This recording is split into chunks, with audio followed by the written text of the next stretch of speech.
In Chapter 5, we're going to talk about induction, and there are two different forms of induction which we'll be discussing. In 5.1, we're talking about mathematical induction, standard mathematical induction, and then in 5.2, we'll talk about what's known as strong mathematical induction. And the principle of mathematical induction, which we'll abbreviate as PMI, says the following. If we want to prove that a predicate P of n is true for all n in A, where A is some subset of the natural numbers, then we need to do the following. First thing I want to point out before we talk about the steps, generally our set A is going to either be the natural numbers or the positive integers. You could have another subset of the natural numbers, but typically the questions that we're going to look at will either start at 0 or at 1. We have one or two examples where we'll have a different starting value, but generally most of the problems that you'll see start at either 0 or 1. So the first step is to show that P of n sub 0 is true, where n sub 0 is the smallest value for which we're trying to prove that it's true. And then that's called the basis step or the base case.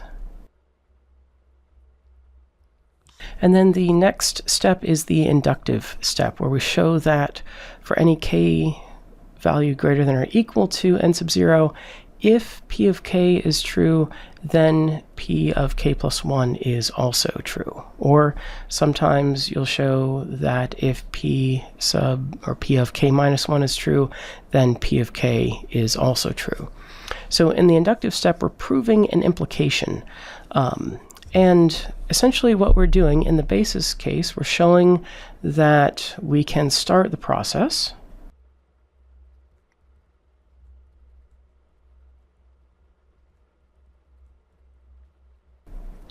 And in the inductive step, we're always showing that we can get to the next step in the process.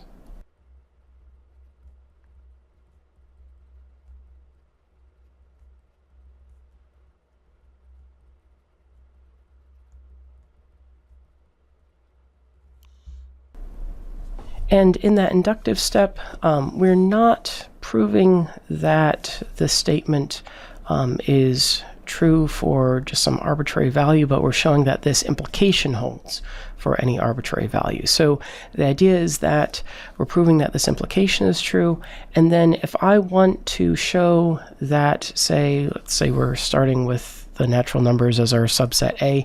Let's say I want to show that P is true for an n value of 5. Well, I would start at P of 0, and then that implies P of 1, which in turn implies P of 2, which in turn implies P of 3, which implies P of 4, which implies P of 5. So we're going to imply that inductive process. You can almost think of it as a recursive definition. So you've got this recursive algorithm, and then you're showing that, okay, with our base case, our initial condition almost, once you've established that, then you can apply that to recursion and get to the next point in the process. Typically what we're proving is not going to, we won't necessarily have a recursive process that we're applying, but we're showing that we can prove that the formula or whatever it is holds for all values of n, where n is a natural number or whatever subset we're working over. The metaphors I often give, let's say you're trying to climb an infinite ladder, maybe Jacob's ladder, if you're trying to desperately come up with a biblical reference that ties into this. But let's say you have some infinite ladder. Well, to climb that infinite ladder, you need to show two things. If I'm trying to show that I can climb an infinite ladder, I need to show that I can get on the first rung of the ladder, and then I need to show that I can always take one more step up the ladder. Irrespective of which step I'm at, I need to show that I can always get to the next step. So if I just show that I can always get to the next step, but if I'm not capable of getting on the ladder, then the implication doesn't really matter. Likewise, if I can get on to the first step, but if I can't show that I can always take the next step, then I can't show that I am able to climb that ladder. The other metaphor that I sometimes give, what if you're trying to eat an elephant? Well, to eat an elephant, you need to show that, one, you can always take the first bite of the elephant, so somehow you've managed to obtain an elephant and processed it in such a way that you can take a bite, and then you need to show that you can always take one more bite of the elephant. So no matter how full you already are, you can always take one more bite of elephant. And that's how you would go about eating the elephant, or the infinite elephant. The template that will follow for our induction proofs, and sometimes when you're looking at induction, you'll want to sort of get beyond the template and just write this up in more of a paragraph form and not explicitly label basis step, induction hypothesis, induction step, conclusion. But for this class, we're going to, just to make sure that you're familiar with what the steps are, I think it's more important that you understand the process of induction. And so we'll go ahead and list out all of these steps, or we'll start sort of a new paragraph, or have these different parts of the process explicitly labeled out in all of our examples. So the basis step, or base case, however you want to call that, is to show that P of n sub 0 is true. So show that you can get on the first step of the ladder, or show that you can take the first bite of the elephant, however you want to think of that. But we're showing that we can start this process showing that our statement P is true for the smallest value for which we claim that it is indeed true. And then our induction hypothesis is we're going to assume that P of k is true for some k, arbitrary k, greater than or equal to n sub 0. And so in the induction hypothesis, we're assuming that the hypothesis of the implication is true. So we're not assuming that our statement is true. We're not assuming our conclusion, even though sometimes it sort of feels that way. But we're trying to prove this implication. We're trying to prove that P of k implies P of k plus 1. And so just like with any if-then statement, we're assuming the if, and then we're trying to show the then. So we're trying to prove an implication, assume the hypothesis, show that the conclusion follows from that. Alternatively, you can assume P of k minus 1, and then show that P of k follows from that. So we're trying to show that P of k plus 1, I'll just state it this way, is true using the fact that P of k is true. And so once we've gone through that, whatever steps need to be used there, then we'll conclude by induction, or just say by PMI, P of n is true for all integer values n greater than or equal to n sub 0. So let's go through an example here. I want to show that for all n in the positive integer z, so here we're using n equals 1 as our smallest value. That'll be our base case. I want to show that the sum from I equals 1 to n of 2i minus 1 is equal to n squared. I usually use the base case wording, so I'll use that here. And you could put the number corresponding to that in parentheses there, or if you want to write it out in words, say something like we first show that this holds for n equals 1.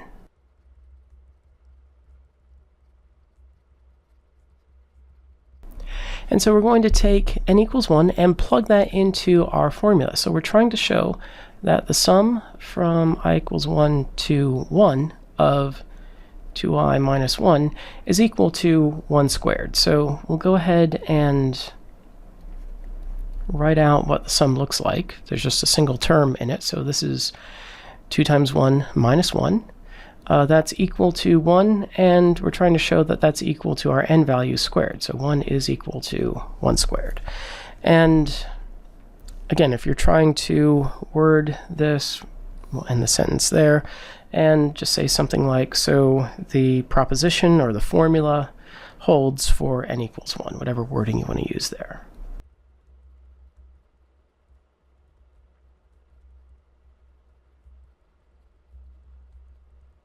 Now, in this particular example, that's all I need to do for the base case. That's the first step in the ladder. So I'm showing that I can get on the ladder. If you're not convinced that it's going to work out for larger values, maybe that smallest n value ends up simplifying in a way that makes you think that it might just be a fluke for that particular one. Maybe you have a lot of things that are going to 0, or something like that, where things cancel out in a way that you think may not hold for a larger value. If you're not convinced, then go ahead and try it for the second n value. So for instance here, if I'm not convinced that this is going to keep working, maybe in this first example you say, well, I wasn't actually adding up multiple terms in the sum, so maybe it worked out this way, but that was just because you didn't actually add anything for multiple I values here. So if you're not convinced, then go ahead and try it for n equals 2. You still need to show the smallest one, so we need to have the n equals 1, but if you want to make sure, either just for yourself or to help convince the reader, so the sum from I equals 1 to 2, this would be equal to 2 times 1 minus 1, so that's the I equals 1 term, plus, and then we'll have the I equals 2 term. We'll have 2 times 2 minus 1, and so that's going to be equal to 1 plus, and we'd have 4 minus 1, that's 3. Here we get 4, and for n equals 2, we want this sum to be equal to n squared. And 4 is indeed equal to 2 squared. So it works out for n equals 2 as well.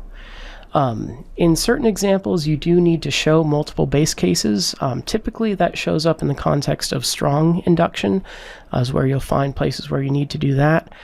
Generally, for regular induction, you'll probably just need one base case that you have to show. But again, if you're not convinced that's going to work out in general, then go ahead and show that it works for a second base case. And then we're going to state our induction hypothesis.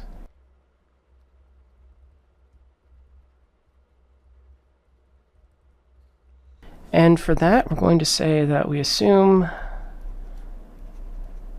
or suppose that the summation, sum from I equals 1, and in the induction hypothesis, we'll state that in terms of k, if we're trying to show that P of k implies P of k plus 1, which is how I'll set these up, or if you're trying to do the k minus 1, if for some reason that seems like it's going to be easier, but this is the n equals k case that we're assuming.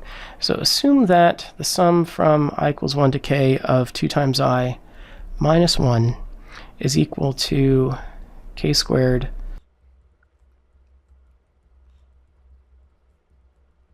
for an arbitrary k greater than or equal to the base case that you've just shown, so greater than or equal to 1. And then in the induction step,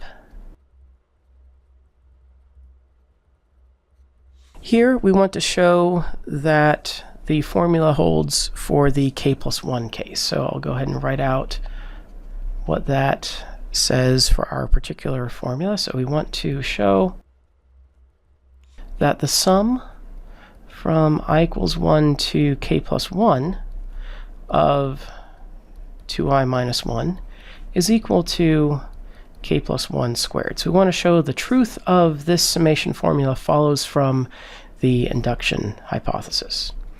And when you're going through these problems, don't, what I sometimes call, burn the candle at both ends.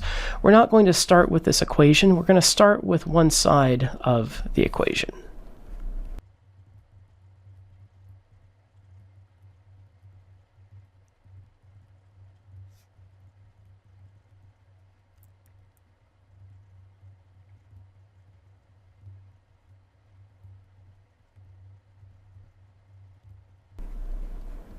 Start with one side generally with something like this. I'd start with the left-hand side and show that that leads to the right-hand side.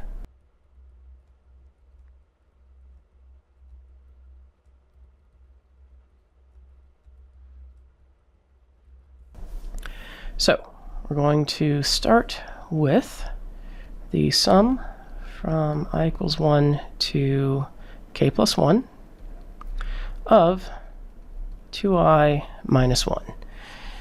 And I'm trying to use this induction hypothesis formula. So I would like to get a sum I ranging from 1 to k of 2i minus 1 so that I can substitute in k squared for that. So we're going to take this summation, and in order to get a sum from I equals 1 to k, I'm going to write the last term, the k plus 1 term, separate from the rest of the summation. So we'll have the sum. Basically, we have these k plus 1 terms that we're adding up. I'm going to write out the first k of them, still in the summation notation. That should be a minus 1. And then the kth term, we'll have that added separately outside of the sum. So this is 2 times k plus 1. I don't need these outer parentheses, but I'll just go ahead and write them in just to make it clear. Minus 1. I guess it might be even better to have maybe some parentheses or brackets around the sum to emphasize that this is outside of that summation now. So we have the first k terms,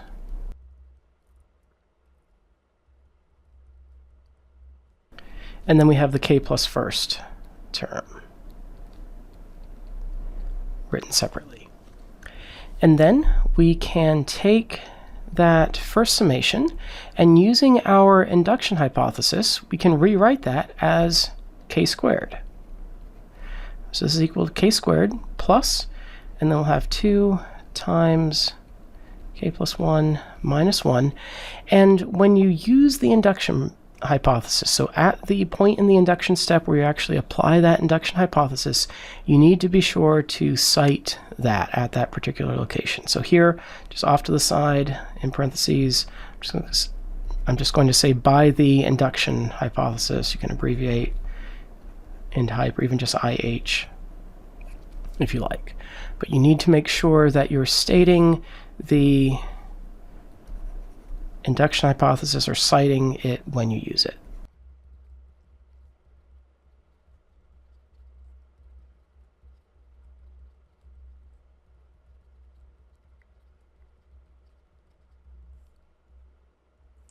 And then we're going to continue with the algebra to try to write this as k plus 1 quantity squared. So we'll start by just expanding that or multiplying that 2k or that 2 through the k plus 1. So this is k squared plus 2k plus 2 minus 1. Probably don't really need to show that as a separate step. You could just jump right to k squared plus 2k plus 1, and then that is equal to k plus 1 quantity squared. And that's what we were trying to show in our induction step. And then we'll have our conclusion. And typically in the conclusion, we'll go back to stating our formula in terms of just a general n. So we're using the k and the k plus 1 in the induction hypothesis and the induction step. But in the conclusion, we'll just state it in terms of n again, since that's how it was given to us earlier. And we need to mention that we've used induction. So we can say by induction or by PMI, the principle of mathematical induction, the sum from I equals 1 to n of 2i minus 1 is equal to n squared, and we'll go ahead and emphasize that this is now true. We've shown that it's true for any n in C+. That was the domain, the set A, the range of values over which we were trying to show that it was true. And that's the end of our proof. So let's go on to the next example. We have another summation formula. This is one that you may have encountered in calculus. The sum from I equals 1 to n of I squared is equal to n times n plus 1 times 2n plus 1, all divided by 6. So we're not going through the derivation here, but we are going to show that given this formula, so if you were computing a bunch of these sums and noticed a pattern, realize that you could have this closed form solution basically of the summation, then we could show using induction that this is indeed the correct formula. So we'll start with our base case, and we will first show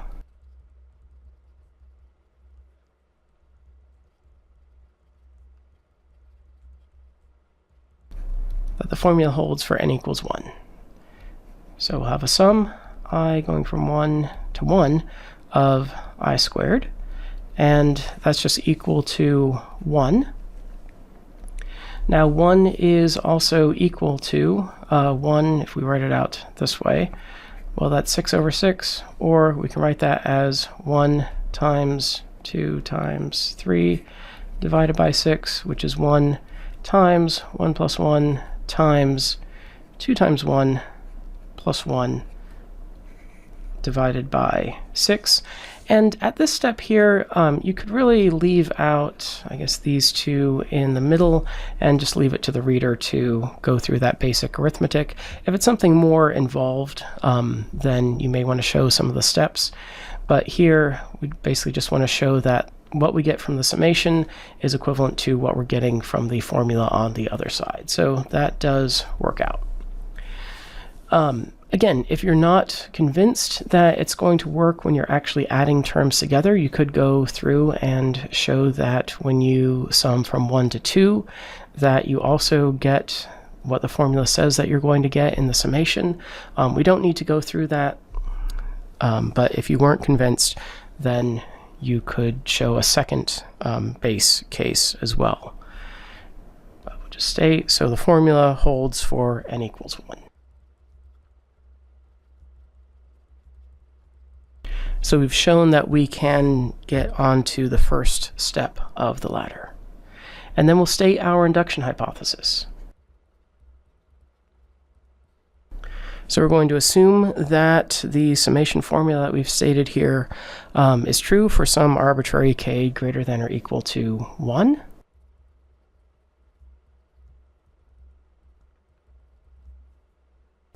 And I want to state this in terms of k.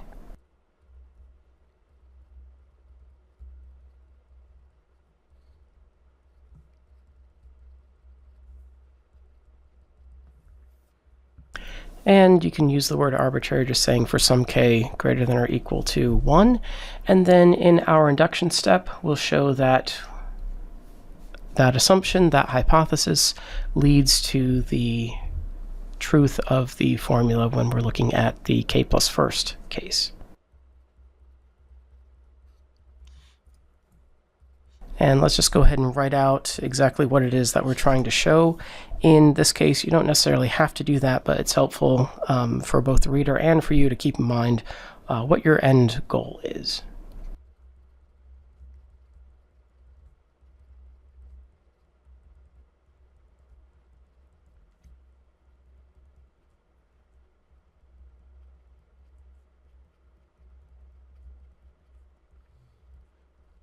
And here we've written it out in such a way that I'm just substituting in the k plus 1 for k.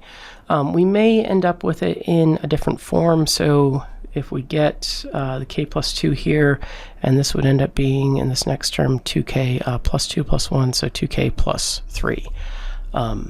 That's also equivalent. So we're going to start, again, with the summation, sum from I equals 1 to k plus 1. If you're proving a summation type formula, generally start with the summation side of the equation. Just like we did last time, we're going to write that k plus first term separately from the rest of the summation. And generally, with a summation formula, that's probably what you're going to end up doing. So I'll have that plus, and then k plus 1 quantity squared. Again, if you want to emphasize that that's outside of the summation, you could put some parentheses or brackets around the summation term. And then we're going to use our induction hypothesis. Let's just keep that on the screen here. So our induction hypothesis, we're assuming that the summation from 1 to k of I squared is equal to this. So we can write it out, k plus 1, 2k plus 1 divided by 6. Plus k plus 1 squared. Again, this is by the induction hypothesis. As I mentioned in the last one, be sure that you're citing the induction hypothesis at the step which you use it in the induction step there. So wherever that ends up being used, make sure you're citing it at the appropriate place. And now we just need to do the algebra. We'll try to leave this on here as long as we can to show that these things are equal.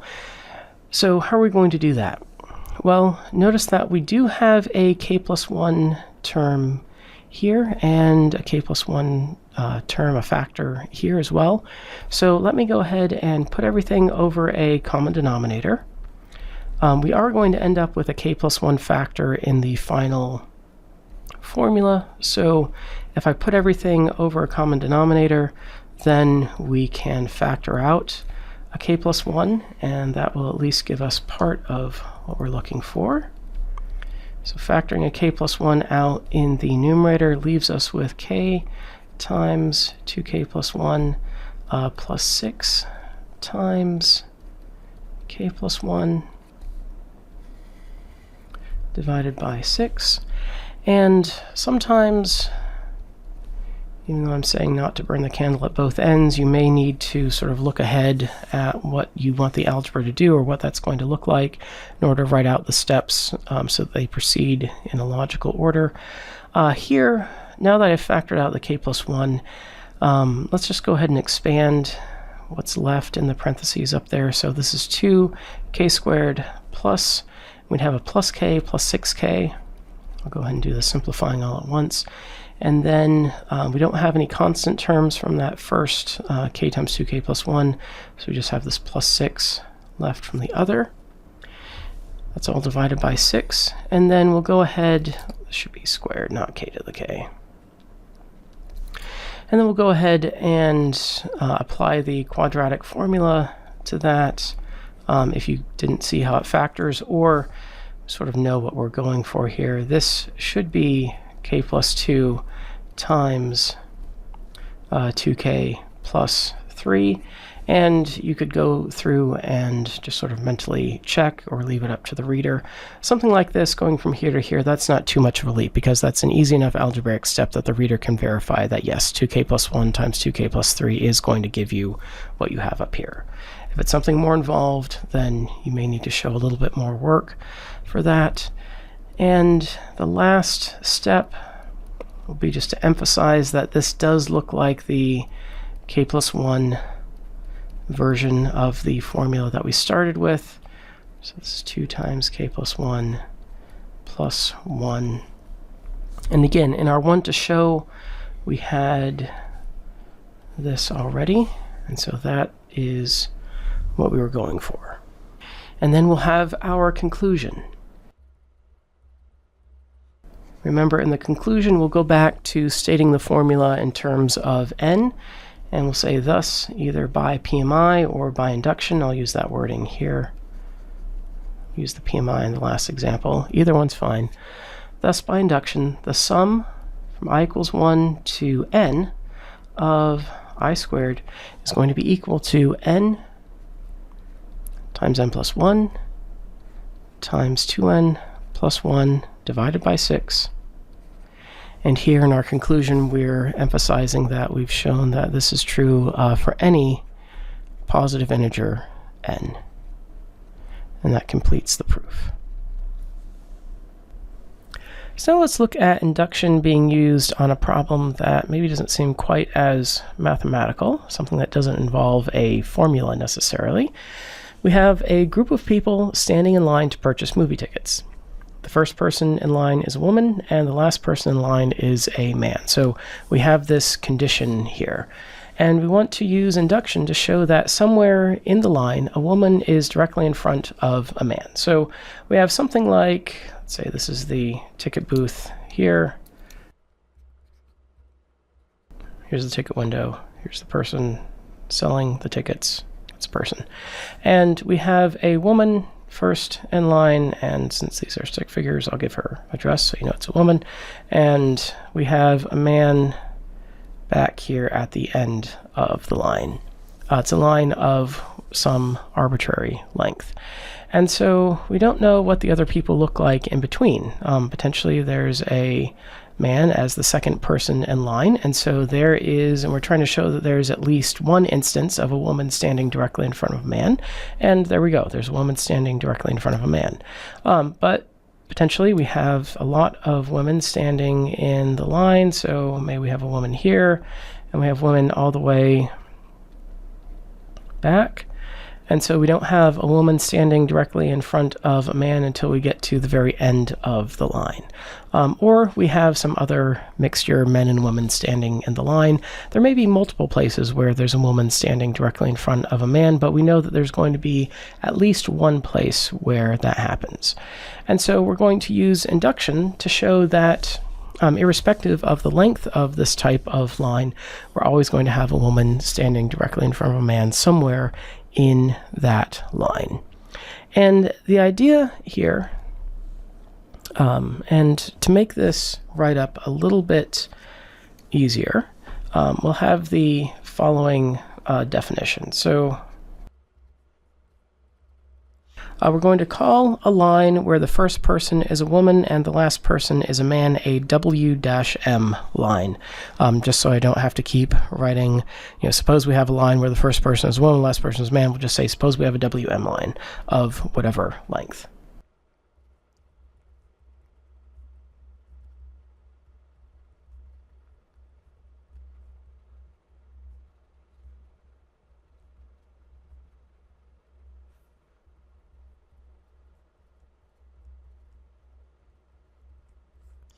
So if I'm saying a WM line, again, it's a line where the first person is a woman and the last person is a man.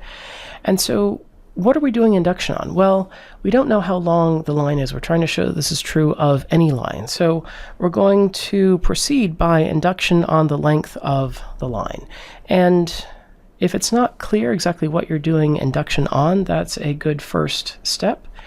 Just to let the reader know, what are you doing induction on? What's the n value that you're trying to increase or show that holds for any arbitrary length n?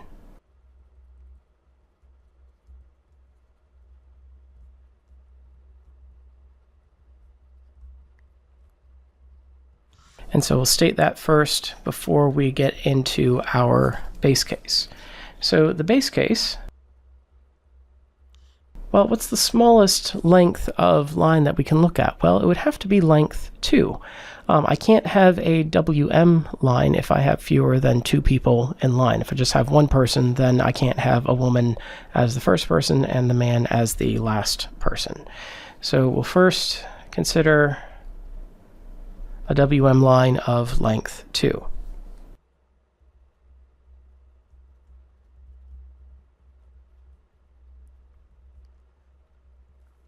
Well, then the first person is a woman and the second and last person is a man, so there's a woman standing directly in front of a man.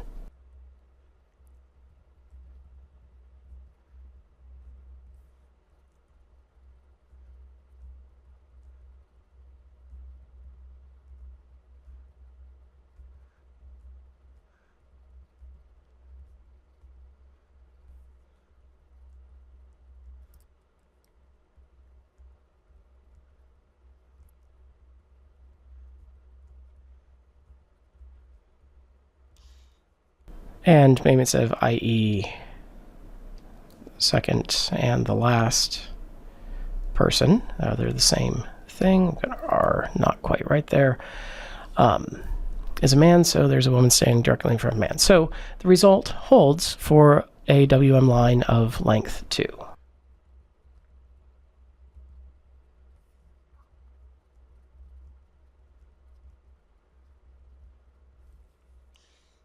Now, we're going to state our induction hypothesis. And so we're going to assume that in a WM line of some length k greater than or equal to 2, that somewhere in the line there is a woman standing directly in front of a man.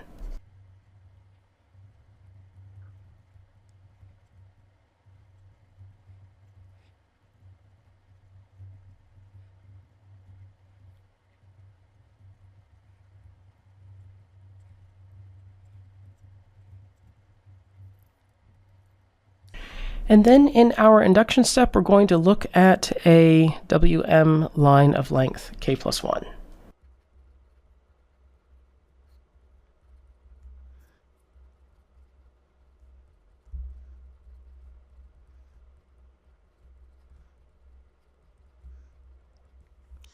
And then we're going to look at the kth person in the line. So if I go back up to my picture, here's person 1, she's a woman, and the last person we know is going to be a man. Here's person k plus 1. And then we're going to focus on person k, so whoever's standing in the kth spot right here. Now, there are going to be two possibilities. Either that person is a woman or that person is a man. So we'll consider those separately.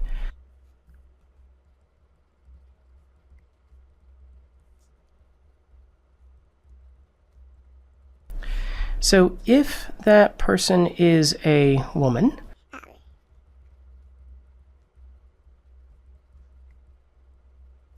then we have a woman standing directly in front of a man because the k plus first person is a man, because we have a WM line of length k plus 1. So person k plus 1 has to be a man. The last person is a man.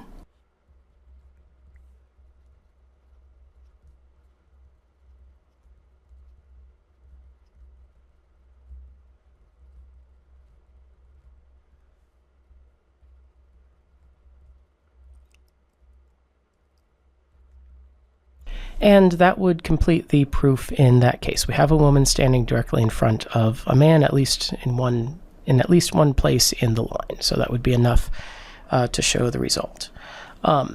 If the kth person is a man, that'll be our second case.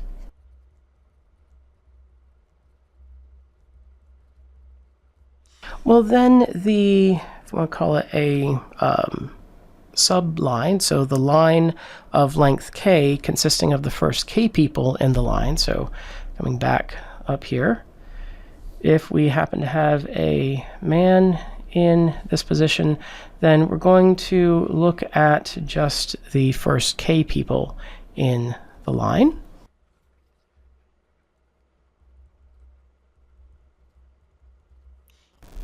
So then the line of length k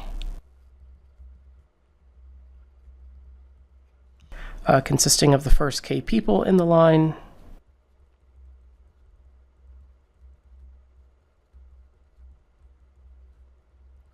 well, that's a WM line, because we know that a woman is the first person in the line by our assumption here. We're supposing we have a WM line, so person 1 is a woman, and we're looking at the case where the kth person is a man, so that line of length k consisting of the first k people in that larger line is itself a WM line of length k.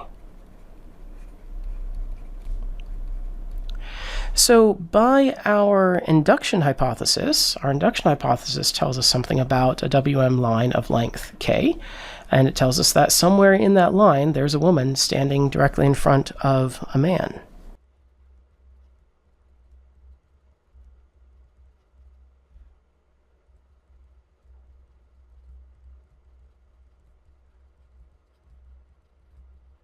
Somewhere in that part of the line, thinking of the larger overall k plus 1 line, somewhere in that part of the line,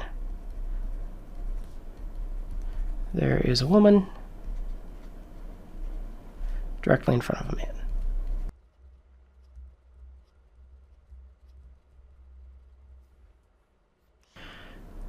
So then for our conclusion, say that by induction, or by PMI, however you want to phrase that. So by induction,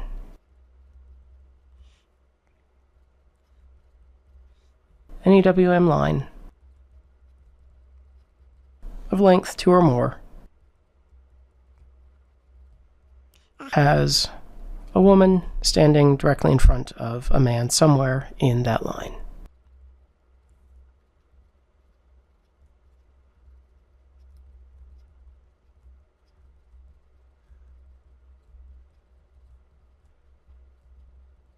And that's what we were trying to show.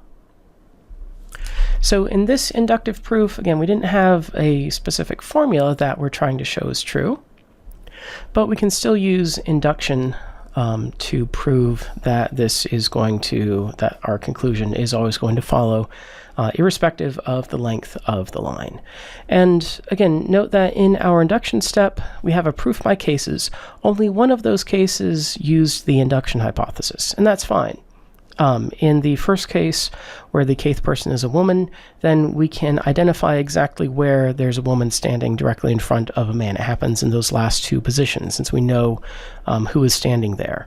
But in the other case, we don't know what the rest of the line looks like in those first k people, but our induction hypothesis tells us that somewhere there's going to be a woman standing directly in front of a man. So we're still using the induction hypothesis, even though it's only showing up in one of those two cases. In any induction proof, if you get to the end and you haven't used your induction hypothesis, then you're doing something wrong. Either you're not actually using induction, maybe you're not using it correctly, there may be something that's wrong with the proof, or maybe it's a proof that doesn't actually need induction. But if you start off with induction, then again, be sure that you're actually stating your induction hypothesis correctly, and make sure that you're using it somewhere along the way. So in the next section, we're going to look at another form of induction called strong induction. These are actually going to be logically equivalent to each other. So anything that you can prove, and we'll state this again in the next section, but anything that you can prove with regular induction, you can prove with strong induction. That direction is actually fairly easy. Anything that you can prove with strong induction, you can also prove with regular induction. That's not always as easy to see how you would go about it in that direction. But we'll look at one example and go about it both ways to show you how you might, or what sorts of differences you might run into. In general, it's probably going to be more difficult if you have something where strong induction is the more natural approach, to try to reword it so that you can use regular induction. But we'll at least do one example to show you that, yes, we can prove the result both ways, but oftentimes you'll realize that strong induction is going to be easier to use in a particular situation. And sometimes you don't need everything from strong induction, and so it's better to state it with regular induction so that you're not cluttering up the proof more than you need to. But we'll go into that more in section 5.2.